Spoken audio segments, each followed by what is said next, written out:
school doesn't mean we can't have my favorite part of the day, which, of course, is read aloud. So I brought our read aloud home with me, and I figured I could read a chapter every day, so it'd just be like we have regular read aloud at school. So here I have Percy Jackson and the Olympians, The Lightning Thief by Rick Riordan. And we already read chapter 1, but I am going to reread it just in case you forgot. If you remember everything that happened, you could just skip on over to chapter 2. Chapter 1. I accidentally vaporized my pre-algebra teacher. Look, I didn't want to be a half-blood. If you're reading this because you think you might be one, my advice is close this book right now. Believe whatever lie your mom or dad told you about your birth and try to lead a normal life. Being a half-blood is dangerous. It's scary. Most of the time it gets you killed in painful, nasty ways. If you're a normal kid reading this because you think it's fiction, great, read on. I envy you for being able to believe that none of this ever happened. But if you recognize yourself in these pages, if you feel something stirring inside, stop reading immediately. You might be one of us. And once you know that, it's only a matter of time before they sense it too. And they'll come for you. Don't say I didn't warn you. My name is Percy Jackson. I'm 12 years old. Until a few months ago, I was a boarding student at Yancey Academy, a private school for troubled kids in upstate New York. Am I a troubled kid? Yeah, you could say that. I could start at any point in my short, miserable life to prove it, but things really started going bad last May, when our 6th grade class took a field trip to Manhattan. 28 mental case kids and 2 teachers on a yellow school bus heading to the Metropolitan Museum of Art to look at ancient Greek and Roman stuff. I know, it sounds like torture. Most Yancey field trips were. But Mr. Bruner, our Latin teacher, was leading this trip, so I had hopes. Mr. Bruner was this middle-aged guy in a motorized wheelchair. He had thinning hair and a scruffy beard and a frayed tweed jacket, which always smelled like coffee. You wouldn't think he'd be cool, but he told stories and jokes and let us play games in class. He also had this awesome collection of Roman armor and weapons, so he was the only teacher whose class didn't put me to sleep. I hoped the trip would be okay. At least I hoped that for once I wouldn't get in trouble. Boy, was I wrong. See, bad things happen to me on field trips. Like at my 5th grade school, when we went to the Saratoga battlefield, I had this accident with a Revolutionary War cannon. I wasn't aiming for the school bus, but of course I got expelled anyway. And before that, at my 4th grade school, when we took a behind-the-scenes tour of the Marine World Shark Pool, I sort of hit the wrong lever on the catwalk and our class took an unplanned swim. And the time before that, well, you get the idea. This trip, I was determined to be good. All the way into the city, I put up with Nancy Bobofit, this freckly, red-headed kleptomaniac girl, hitting my best friend Grover in the back of the head with chunks of peanut butter and ketchup sandwich. Grover was an easy target. He was scrawny, he cried when he got frustrated. He must have been held back several grades because he was the only 6th grader with acne and the start of a wispy beard on his chin. On top of all that, he was crippled. He had a note excusing him from PE for the rest of his life because he had some kind of muscular disease in his legs. He walked funny, like every step hurt him, but don't let that fool you. You should have seen him run when it was enchilada day in the cafeteria. Anyway, Nancy Bobofit was throwing wads of sandwich that stuck in his curly brown hair, and she knew I couldn't do anything back to her because I was already on probation. The headmaster had threatened me with death by in-school suspension if anything bad, embarrassing, or even mildly entertaining happened on this trip. I'm gonna kill her, I mumbled. Grover tried to calm me down. It's okay, I like peanut butter. He dodged another piece of Nancy Bobofit's lunch. That's it! I started to get up, but Grover pulled me back to my seat. You're already on probation, he reminded me. You know who'll get blamed if anything happens. Looking back on it, I wish I'd decked Nancy Bobofit right then and there. In-school suspension would have been nothing compared to the mess I was about to get myself into. Mr. Bruner led the museum tour. He rode up front in his wheelchair, guiding us through the big, echoey galleries, past marble statues and glass cases full of really old black and orange pottery. It blew my mind that this stuff had survived for 3,000 years. He gathered us around a 13-foot-tall stone column with a big sphinx on the top and started telling us how it was a grave marker, a steal for a girl about our age. He told us about the carvings on the sides. I was trying to listen to what he had to say because it was kind of interesting, but everybody around me was talking, and every time I told them to shut up, the other teacher chaperone, Mrs. Dodds, would give them the evil eye. Mrs. Dodds was this little math teacher from Georgia who always wore a black leather jacket, even though she was 50 years old. She looked mean enough to ride a Harley right into your locker. She'd come to Yancey halfway through the year, when our last math teacher had a nervous breakdown. From her first day, Mrs. Dodds loved Nancy Bobofit and figured I was devil spawn. She would point her crooked finger at me and say, "Now, honey," real sweet, and I knew I was going to get after-school detention for a month. One time, after she'd made me erase answers out of an old math workbook until midnight, I told Grover I didn't think Mrs. Dodds was human. He looked at me real serious and said, "You're absolutely right." Mr. Brunner kept talking about Greek funeral art. Finally, Nancy Bobofit snickered something about the naked guy on the steel, and I turned around and said, "Will you shut up?" It came out louder than I meant it to. The whole group laughed. Mr. Brunner stopped his story. "Mr. Jackson," he said, "did you have a comment?" My face was totally red. I said, "No, sir." Mr. Brunner pointed to one of the pictures on the steel. "Perhaps you'll tell us what this picture represents."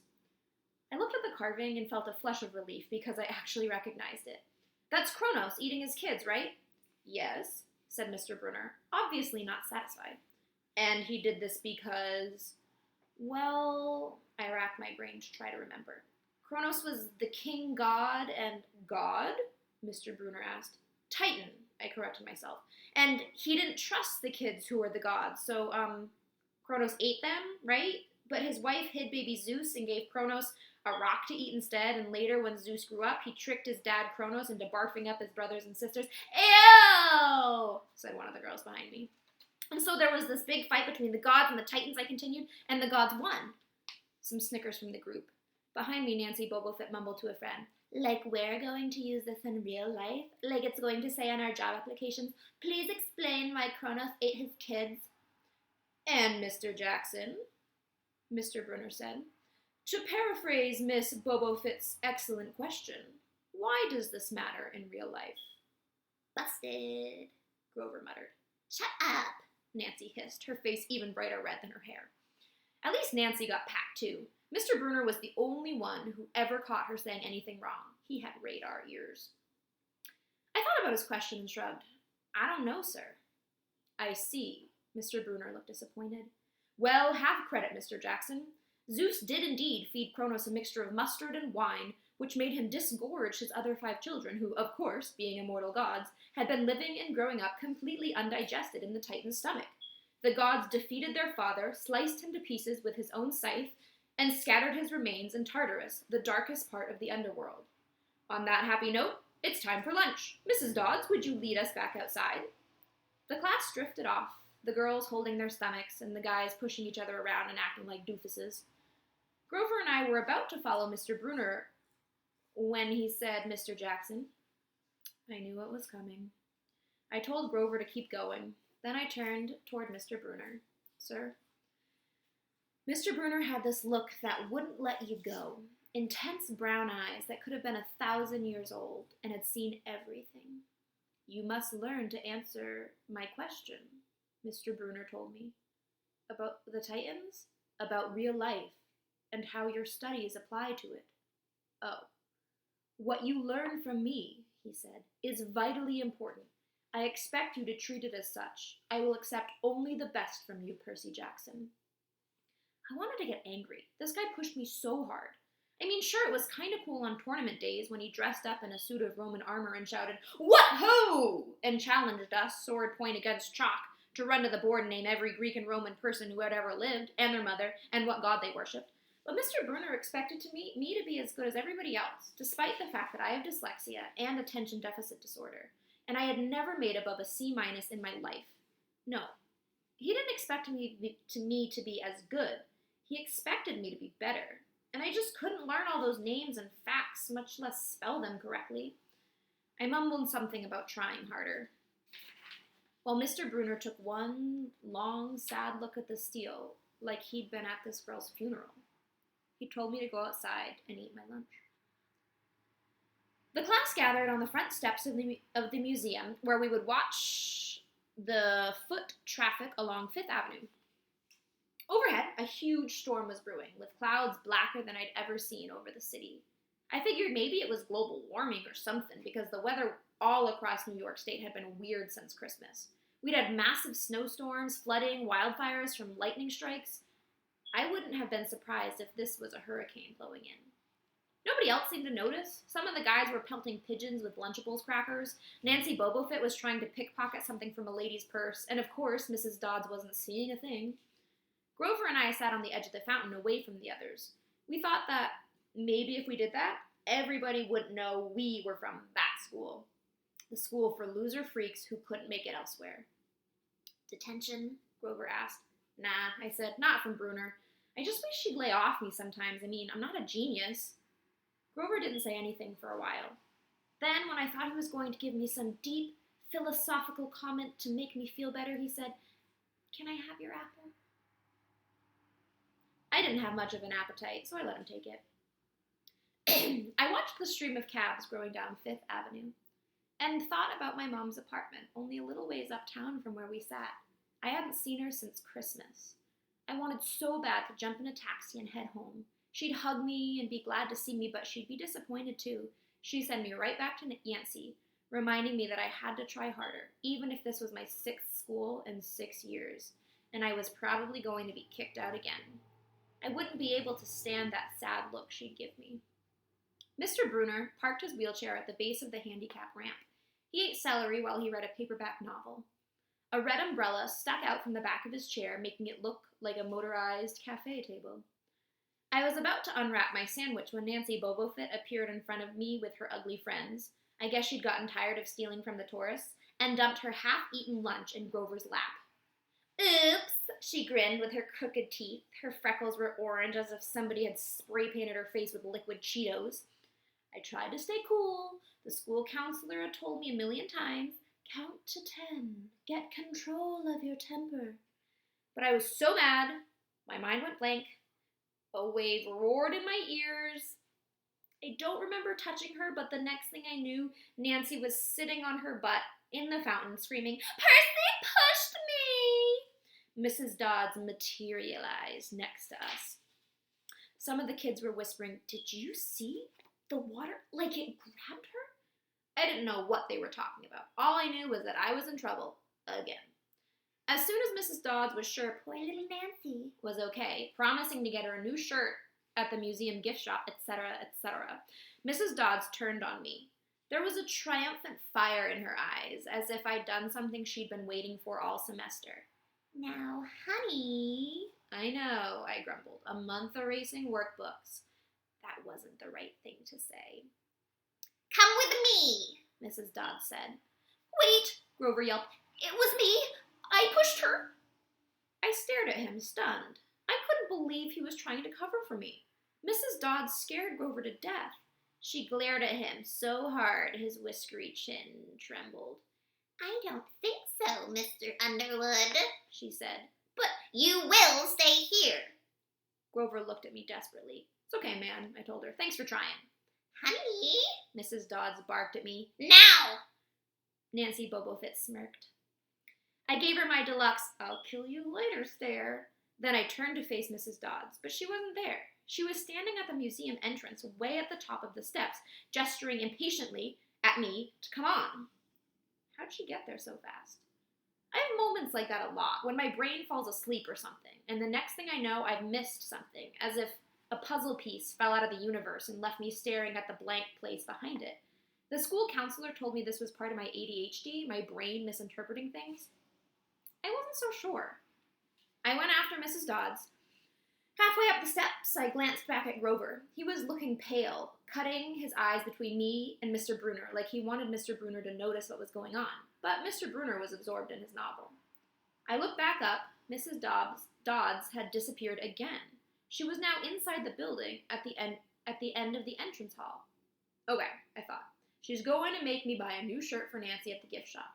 But apparently that wasn't the plan. I followed her deeper into the museum. When I finally caught up to her, we were back in the Greek and Roman section. Except for us, the gallery was empty. Mrs. Dodds stood there with her arms crossed in front of a big marble frieze of the Greek gods. She was making this weird noise in her throat, like growling. Even without the noise, I would have been nervous. It's weird being alone with a teacher, especially Mrs. Dodds. Something about the way she looked at the frieze as if she wanted to pulverize it. "You've been giving us problems, honey," she said. I did the safe thing. I said, "Yes, ma'am." She tugged on the cuffs of her leather jacket. "Did you really think you would get away with it?" The look in her eyes was beyond mad. It was evil. She's a teacher, I thought nervously. It's not like she's going to hurt me. I said, I'll try harder, ma'am." Thunder shook the building. "We are not fools, Percy Jackson," Mrs. Dodd said. "It was only a matter of time before we found you out. Confess, and you will suffer less pain." I didn't know what she was talking about. All I could think of was that the teachers must have found the illegal stash of candy I'd been stealing out of the dorm room, or maybe they'd realized I got my essay on Tom Sawyer from the internet without ever reading the book, and now they were going to take away my grade, or worse, they were going to make me read the book. "Well," she demanded. "Ma'am, your time is up," she hissed. Then the weirdest thing happened. Her eyes began to glow like barbecue coals. Her fingers stretched, turning into talons. Her jacket melted into large, leathery wings. She wasn't human. She was a shriveled hag with bat wings and claws and a mouth full of yellow fangs. And she was about to slice me to ribbons. Then things got even stranger. Mr. Brunner, who'd been out in front of the museum a minute before, wheeled his chair into the doorway of the gallery, holding a pen in his hand. "What ho, Percy!" he shouted, and tossed the pen through the air. Mrs. Dodds lunged at me. With a yelp, I dodged and felt talons slash the air next to my ear. I snatched the ballpoint pen out of the air, but when it hit my hand, it wasn't a pen anymore. It was a sword. Mr. Brunner's bronze sword, which he always used on tournament days. Mrs. Dodds spun toward me with a murderous look in her eyes. My knees were jelly. My hands were shaking so bad I almost dropped the sword. She snarled, "Die, honey!" and she flew straight at me. Absolute terror ran through my body. I did the only thing that came naturally. I swung the sword. The metal blade hit her shoulder and passed clean through her body as if she were made of water. Hiss. Mrs. Dodds was a sandcastle and a power fan. She exploded into yellow powder, vaporized on the spot, leaving nothing but the smell of sulfur and a dying screech and a chill of evil in the air, as if those two glowing red eyes were still watching me. I was alone. There was a ballpoint pen in my hand. Mr. Brunner wasn't there. Nobody was there but me. My hands were still trembling. My lunch must have been contaminated with magic mushrooms or something. Had I imagined the whole thing? I went back outside. It had started to rain. Grover was sitting by the fountain, a museum map tented over his head.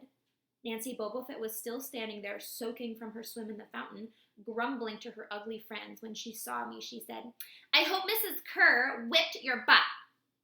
I said, "Who?" "Our teacher, duh." I blinked.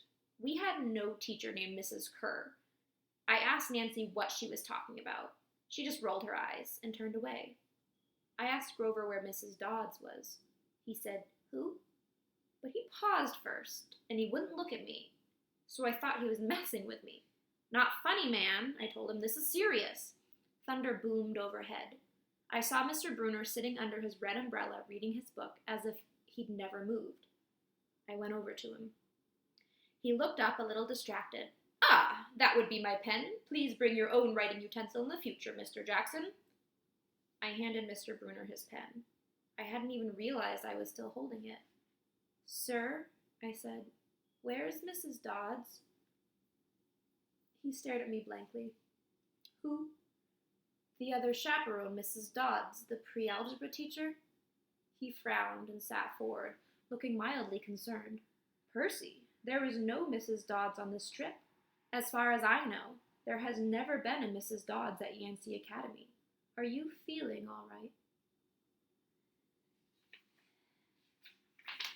End of chapter 1. We'll see you next time.